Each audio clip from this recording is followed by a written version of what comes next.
में अध्याय 4 भारत का प्रथम स्वतंत्रता संग्राम का अध्ययन करेंगे। पिछले पाठ में हमने पढ़ा कि ब्रिटिश शासन की नीतियों का भारतीय जनजीवन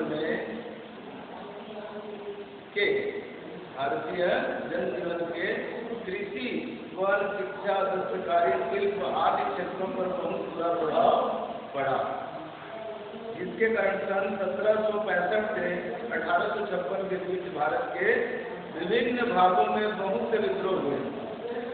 इनमें से सन्यासी,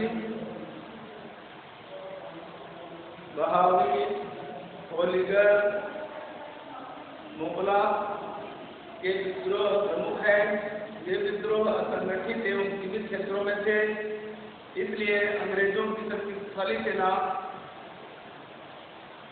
द्वारा इन्हें आसानी से कुचल दिया गया।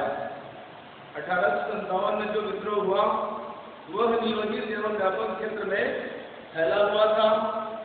इसमें ज्यादातर भारतीय समाज के किसान, कारीगर, जमींदार एवं पुराने रजवाड़ों के नवाब आदि वर्गों के लोग शामिल हुए, जो ब्रिटिश शासन की नीतियों से असंतुष्ट थे। 1857 के विद्रोह के पूर्व अंग्रेजों की नीतियों से पुराने शासक व जनता त्रस्त थी। अंग्रेजों ने भारतीय राजाओं से सहायक संधियां की थी, पर जनता का पालन अपनी मर्जी के अनुसार ही किया करती थी। राजाओं में डलहौजी की विलय नीति के प्रति असंतोष था। इनमें झांसी, पूना और अवध प्रमुख राज्य हैं। इनके असंतोष के प्रमुख कारण इस प्रकार हैं। झांसी के मृत राजा के दत्तक पुत्र को डलहौजी ने उत्तराधिकारी नहीं माना और 1853 में झांसी राज्य पर अंग्रेजों ने कब्जा कर लिया। दूसरा है 1851 में पेशवा बाजीराव की मृत्यु हो गई। इसके बाद उसके दत्तक पुत्र नाना की साहब पेशवा को मिलने वाले पेंशन को अंग्रेजों ने बंद कर दिया। तीसरा में है अवध के नवाब वाजिद अली साहब पर कुशासन का आरोप लगाकर उसके राज्य को छीन लिया गया। चौथा है अंग्रेजों की नई लगान व्यवस्था से जमींदारों, भूस्वामियों की शक्ति समाप्त हो गई। अंग्रेजों की इस नीतियों से शासक, सैनिक, जमींदार, भूमि स्वामी, कारीगर आदि सभी वर्ग के लोग प्रभावित हुए, जिससे उनमें असंतोष की भावना होने लगी। अब है किसानों और दस्तकारों की बदतर हालात, है ना। लोगों की ऐसी दशा कैसे हुई? तो अंग्रेजों की विभिन्न भू राजस्व नीतियों के परिणाम स्वरूप किसानों की हालत पहले से ही खराब थी। उन्हें साहूकारों से कर्ज लेना पड़ा था। साहूकार कठोरता से अपनी कर्ज को वसूलते थे। किसानों को उसके लिए अपनी जमीन जायदाद को भी बेचना पड़ा। इससे किसान बेरोजगार हो गए। इस प्रकार आम लोगों ने कंपनी शासन के प्रति असंतोष की भावना पनपने लगी। इसके अतिरिक्त कंपनी की पक्षपातपूर्ण जंगी कर नीति के कारण भारतीय दस्तकार एवं शिल्पी भी बेरोजगार हो गए। इससे उनमें भी असंतोष की भावना पनपने लगी थी। अब आते हैं भारतीयों की नागरिक एवं सैनिक सेवाओं में उपेक्षा। तो अंग्रेजों की नीतियों के कारण भारतीयों की कृषि, उद्योग एवं व्यापार की अवनति हुई। साथ ही अंग्रेजों ने भारतीयों को अपने ही देश की ऊंची एवं महत्वपूर्ण पदों, नौकरियों से वंचित रखा। भारतीयों को न्यायिक, सैनिक एवं नागरिक सेवाओं में केवल छोटे पदों पर ही रखा जाता था। भारतीय रजवाड़े नष्ट हो गए। इससे उन पर आश्रित सैनिक, कर्मचारी, दस्तकार आदि सभी बेरोजगार हुए। अब सामाजिक एवं धार्मिक सुधारों का विरोध। सामाजिक एवं धार्मिक सुधारों का विरोध।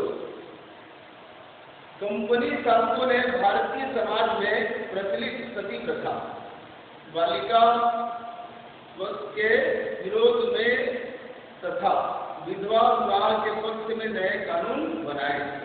इन सामाजिक बुराइयों को दूर करने का विचार भारतीय शिक्षित वर्ग ने दिया था, लेकिन इन कानूनों का समाज के रूढ़िवादी वर्ग ने भारी विरोध किया। ईसाई धर्म के प्रचार और प्रसार से रूढ़िवादी चिंतित थे। उन्होंने इनका विरोध किया। इन सबके परिणाम स्वरूप भारतीय जनमानस में अंग्रेजी शासन के प्रति शंका एवं अविश्वास की भावना बढ़ती गई। अब भारतीय सैनिकों में असंतोष होता है। कैसे होता है? अंग्रेजी सेना के अधिकांश सैनिक भारतीय किसान परिवार से आए हुए थे। इनमें बंगाल के सैनिक अपनी वफादारी के लिए प्रसिद्ध थे। अंग्रेज सैनिक अधिकारी भारतीय सैनिकों को भेद दृष्टि से देखते थे। भारत की ब्रिटिश सेना में भारतीय सिपाहियों का अनुपात 1:5 से अधिक था। सेना में उन्हें अधिक ऊंचा पद नहीं दिया जाता था। गोरे सैनिकों की तुलना में इनका वेतन कम था। भारतीय सैनिकों को तिलक लगाना, दाढ़ी रखना, पगड़ी बांधना जैसे पारंपरिक कार्यों पर प्रतिबंध था। उन्हें युद्ध के लिए समुद्र पार कर अन्यत्र भेज दिया जाता था, जबकि समुद्र पार करना उन दिनों धर्म के विरुद्ध माना जाता था। इससे भारतीय सेना में असंतोष छाने लगा। 1856 में भारतीय सैनिकों को एनफील्ड राइफल एवं नए कारतूस प्रयोग के लिए दिए गए। इन कारतूसों को फोड़ने के लिए दांतों से काटना पड़ता था। सैनिकों को आशंका थी कि नए कारतूसों में गाय या सूअर की चर्बी मिली हुई थी, जिसके कारण उनकी धार्मिक भावनाओं को ठेस लगती थी।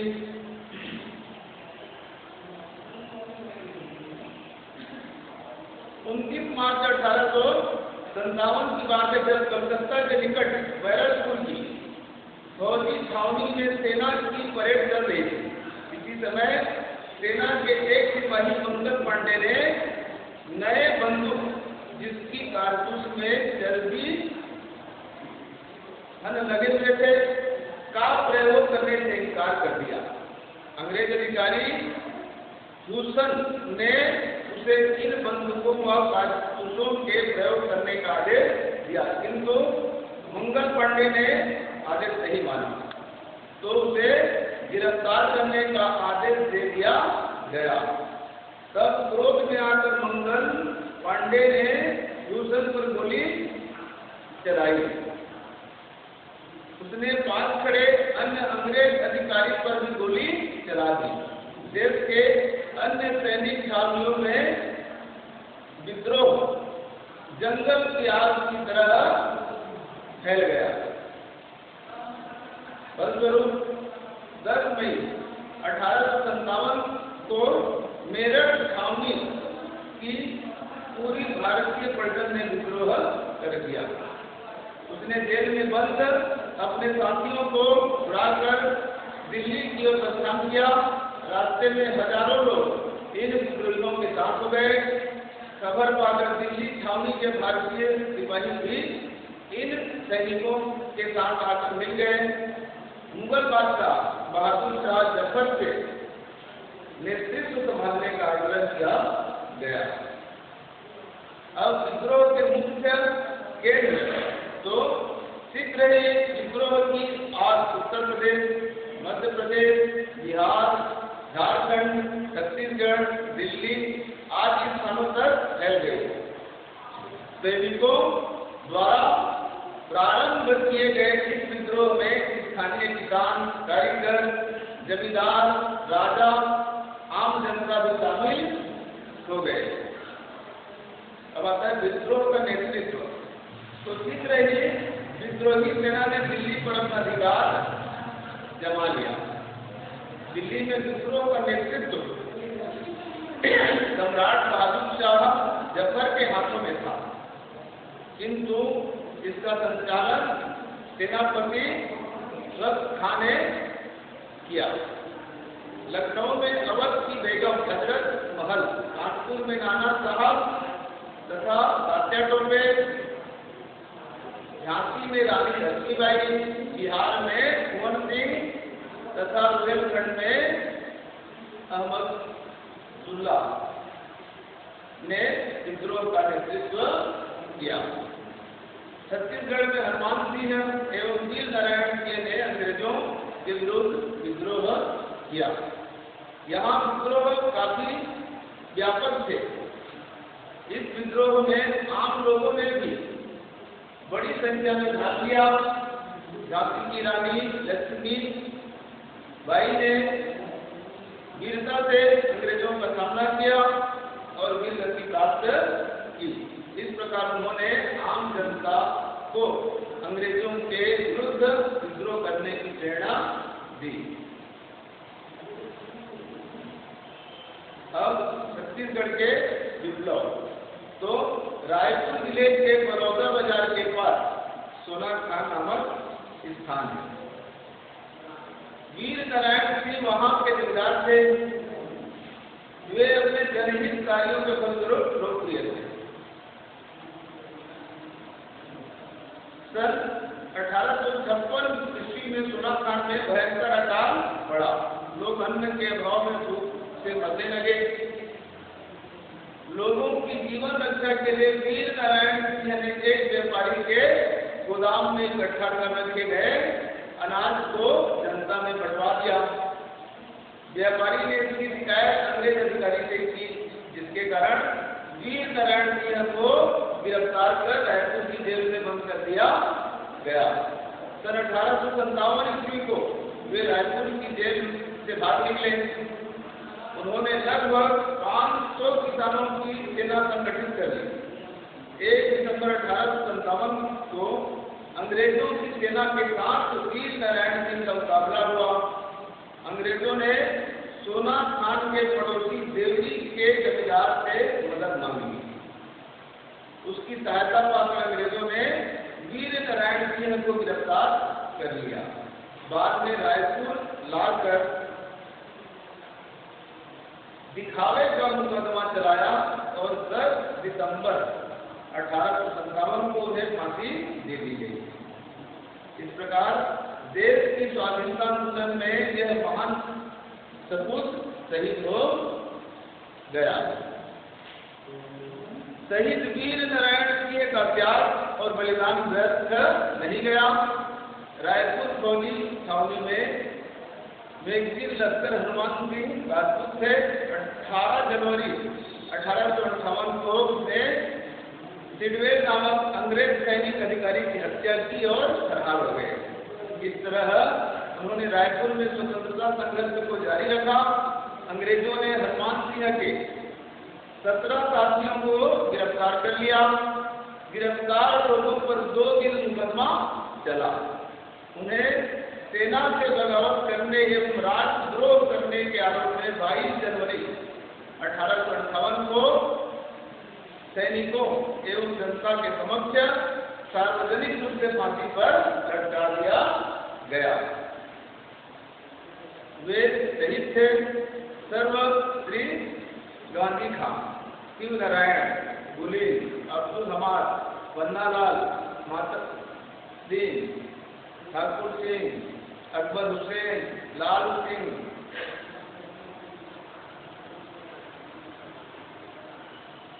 आ गया ना। इस विद्रोह में सभी जाति व धर्म के लोग शामिल थे। इससे प्रमाणित होता है कि इस अंचल में राष्ट्रीय हित की भावना सर्वोपरि थी और आंदोलन की अब आते हैं सफलता में। तो 1857 ईस्वी का विद्रोह भारत के व्यापक भूभाग में हुआ, किंतु अंग्रेजों की सत्ता का अंत करने में सफल नहीं हो सका। इसके कई कारण थे। विद्रोहियों के बीच केंद्रीय नेतृत्व का अभाव था। विद्रोहियों के पास पर्याप्त मात्रा में हथियार भी नहीं थे। इस समय के शिक्षित वर्ग एवं अधिकांश रजवाड़े विद्रोह में शामिल नहीं हुए। यह विद्रोह भारतीयों के लिए प्रेरणादायक सिद्ध हुआ। इससे भारतीय जनता में राष्ट्रीयता एवं चेतना का संचार हुआ। साथ ही अंग्रेजी शासन को भी गहरा धक्का पहुंचा। इस विद्रोह से यह स्पष्ट हो गया कि भारतीयों के मन में ब्रिटिश सत्ता के प्रति व्यापक असंतोष की भावना है। लोगों के मन में यह भाव पैदा हो गया कि उनका देश कंपनी शासन के हाथों में सुरक्षित नहीं है। निसंदेह यह भारतीयों का एक देशभक्तिपूर्ण परंतु असंगठित विद्रोह था, जिसका भय अंग्रेजों को सदैव सताता रहा। इसके फलस्वरूप भारतीय राजनीति में राष्ट्रवाद का विकास हुआ। 1858 का भारत सरकार अधिनियम में भारत की नाराज प्रजा को शांत करने के उद्देश्य से इंग्लैंड की महारानी विक्टोरिया ने 1 नवंबर 1858 को एक घोषणा पत्र जारी किया, जिसमें कंपनी का शासन कर भारत का शासन सीधे इंग्लैंड की संसद द्वारा संचालित करने की घोषणा की गई। भारतीय जनता के धार्मिक एवं सामाजिक पहलुओं के प्रति अब हस्तक्षेप की नीति अपनाई गई। प्राचीन परंपराओं का संरक्षण एवं सम्मान का आश्वासन दिया गया। सैद्धांतिक रूप से रानी विक्टोरिया का घोषणा पत्र बहुत महत्वपूर्ण था। अब गवर्नर जनरल वायसराय कहा जाने लगा, जो ब्रिटिश सम्राट के प्रतिनिधि के रूप में भारत का प्रमुख शासक